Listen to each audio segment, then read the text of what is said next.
देवळालीत मोकळ्या भूखंडावर आगीचा भडका.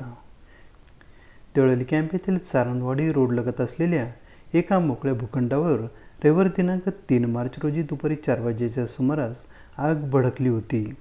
परिसरातील सामाजिक कार्यकर्त्यांनी तात्काळ देवळाली कॅम्प कॅन्टोन्मेंट बोर्डाच्या अग्निशमन दलास घटना कळवली.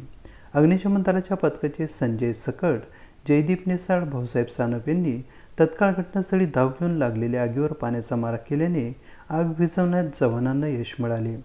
सदरचा भूखंड अमजद खान यांचा असल्याचे समजते.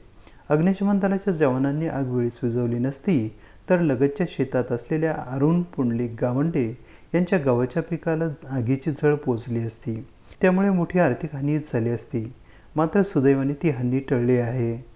नेमकी आग कशाने लागली याचे कारण समजू शकले नाही.